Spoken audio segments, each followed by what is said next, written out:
kung nakalock. Ayan. Oops. Ayun na nga. Ganun lang pala. So, explore natin ha. Ito, nakikita natin yung cell 4, cell 5, cell 6, 7, 8, 9, 10, 11, 12. Connect natin ito sa ating inverter. At bago rin yung inverter natin na pagkakokonikan. So, pasilip ko lang yung inverter, no? 6 kilowatts. Bagong-bago talaga, no? Ano ba to? Quick installation guide, single phase ESS inverter. Magandang araw mga ka-solar. So muli, nagbabalik ang mga solar, si Solarens. Meron tayo dito, no, isang bagong LiPo4 battery. LiPo4 stands for lithium iron phosphate. At syempre lithium battery na 320 ampere hours ang capacity. So ang equivalent energy nito ay nasa 16.384 kilowatt hours. Medyo malaki, ano? Malaki yung kanyang screen. At tingnan natin yung sukat. Tingnan natin yung lapad niyan. Ito yung width, ayan, 50 cm or 500 millimeters. At yung height, no, tingnan natin, height is 860 millimeter or 86 centimeters. Okay, tingnan natin yung thickness, 25 centimeter or 250 millimeters. Okay.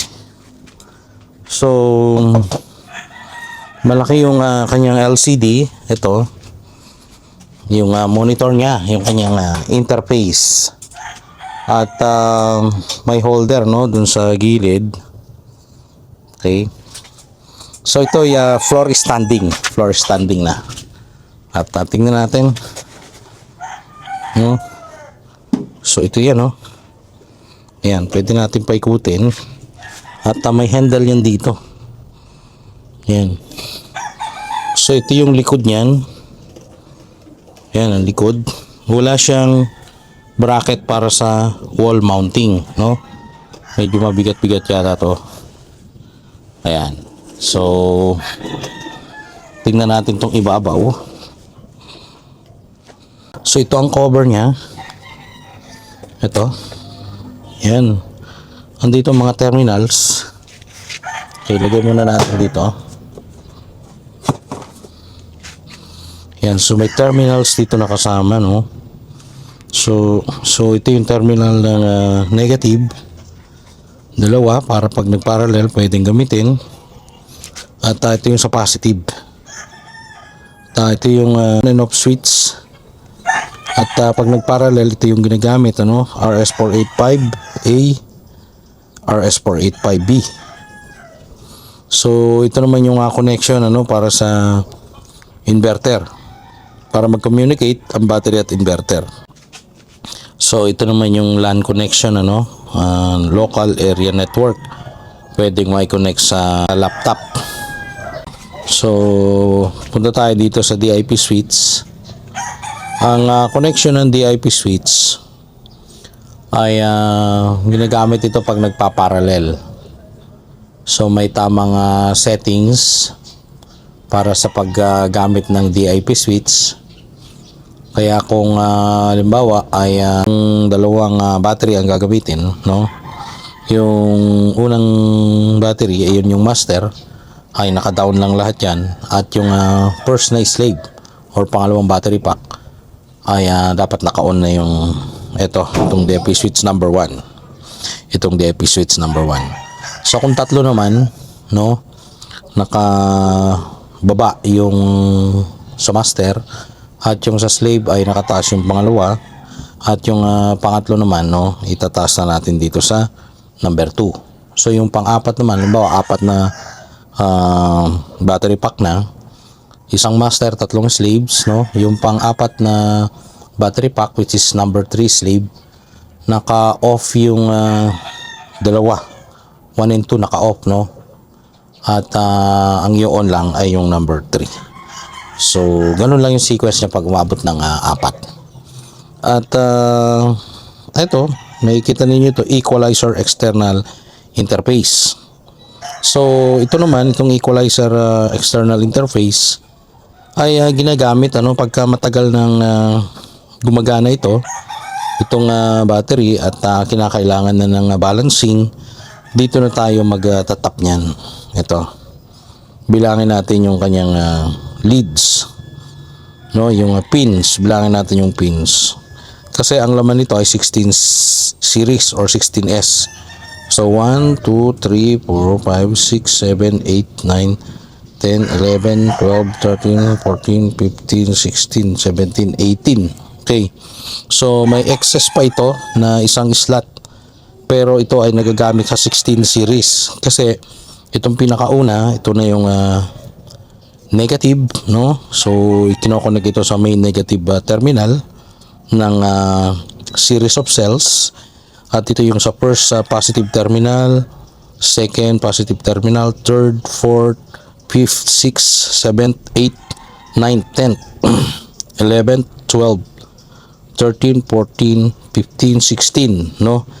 Yun, finally ito yung i-connect doon sa main positive terminal, itong number 16, at ito magiging vacant yan. So kung halimbawa hindi na nagbabalanse yung mga cells niyan, ay pwedeng magamit ito, equalizer external interface. So may kasamang battery cable ito. So yan, dalawang battery cable, positive, negative, at ang bracket, no, at communication cable. So meron ding RS232 para sa computer, mga lumang computer ko at ito yung para sa LAN. Ayan. So yan ang mga kasama niyan. At tingnan natin yung cells nito. So i-on natin para makita natin yung cells. Ito.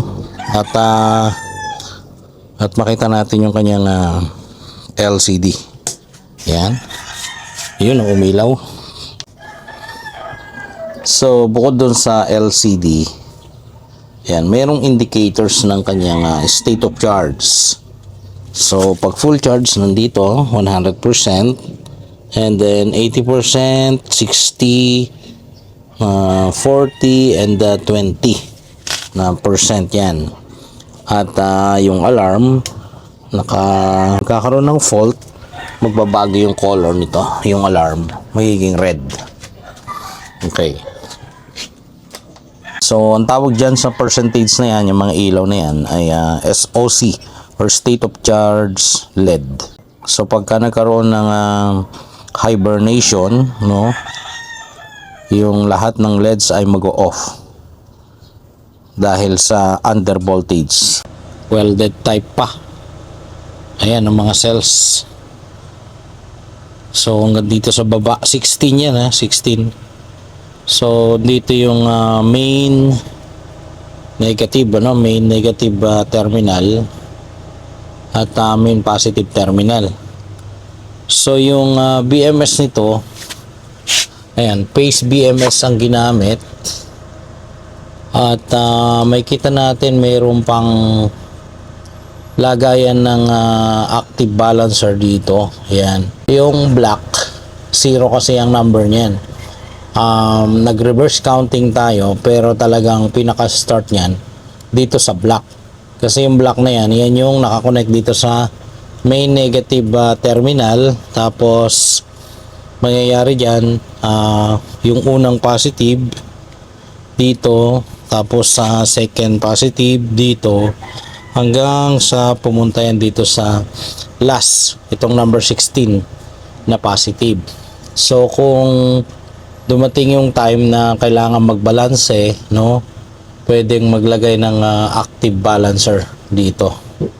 Ayan, so wala itong nakalagay ngayon na active balancer.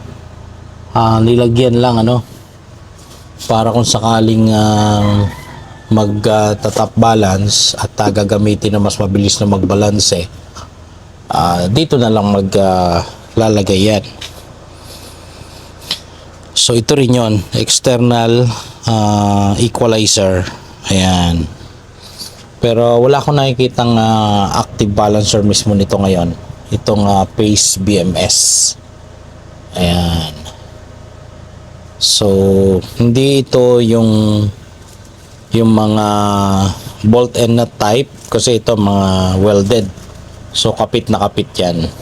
Except lang dito, syempre, kasi itong positive at saka yung negative, kailangan mag-attach tayo ng itong terminal lugs.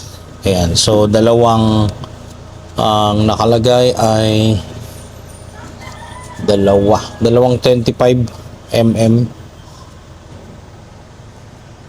na battery cable ang nakalagay. So at meron pang fire extinguisher. Ito, if in case na magkaroon ng sunog, no, meron siyang fire extinguisher dito. Ayan.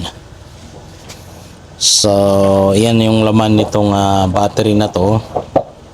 At makikita natin meron yung QR code. Ayan, pwede makopya yan, yung QR code na yan. Lahat naka QR code naman. So malalaman natin dyan yung datasheet ng battery na nailagay dito. So malaki to, malaki. Ayan, at tingnan natin uli yung interface. So eto na yung mismong interface niya, no? Ayan, oh. Nagbo-boot lang, no? Nagbo-boot up. At hintayin natin para makita natin yung cells. Ayan. Makikita natin dito, no? 53.57. Tapos yung equivalent state of charge niya nasa 170. So dapat nasa 60% ito kung 170. Tingin ko merong kailangan i-calibrate dito kasi nasa 90% eh. Dapat na dito lang siya as 170.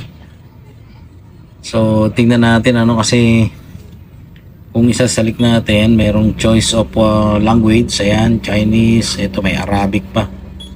So tingnan natin yung ibang setting niya. Meron ditong sa setting, ayan, kung nakalock, ayan, oops, ayun na nga. Ganun lang pala. So explore natin eto, nakikita natin yung adjustment para sa brightness, volume, screensaver, parang cellphone din. Kasi medyo malakas din siguro kumain ng battery to, battery charge. Volume, ayan, system mode, meron din. So tingnan natin yung bawat cells, cell information. Ayan, nasa 3.2. Cell 1, cell 2, cell 3, cell 4, cell 5, cell 6, 7, 8, 9, 10, 11, 12, 13, 14, 15, 16. So yan ang voltage information ng bawat cells. Sa temperature naman, may kanya-kanyang connections ng temperature. So even 28.5. Ayan. So tingnan natin sa protocol. Ayan, pag i-connect na natin sa inverter, hahanapin niya yan kung ano yung inverter na allowed. Ayan, RS485 para sa parallel connection. So kung hahanapin naman natin yung mga alarms at yung protection saka yung fault, nandito yan. So kung alarm, makikita natin yung cell over voltage, total voltage over voltage alarm, saka yung under. Sa protection naman, ganun din, halos sa charge and discharge lang.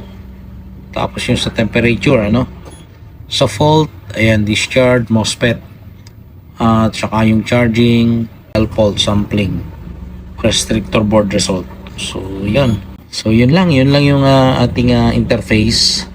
At ang next natin dito ay yung gagawin natin na capacity testing. At i-connect natin ito sa ating inverter, at bago rin yung inverter natin na pagkakokonekan. So pasilip ko lang yung inverter, no? 6 kilowatts. Bagong-bago talaga, no? Ano ba to? Quick installation guide, single phase ESS inverter. Ayan, so dito natin i-connect yan, no? ESS inverter, hybrid on and off grid din ito. So ito, susunod yan, i-connect natin. So yun lang muna mga kasolar, no? At abangan natin yung susunod na video nito para makasubaybayan ninyo kung okay sa inyo itong 16.3 ayan, kilowatt hours or 320 ampere hours na battery. So Galaxy Energy. Okay, so yun muna.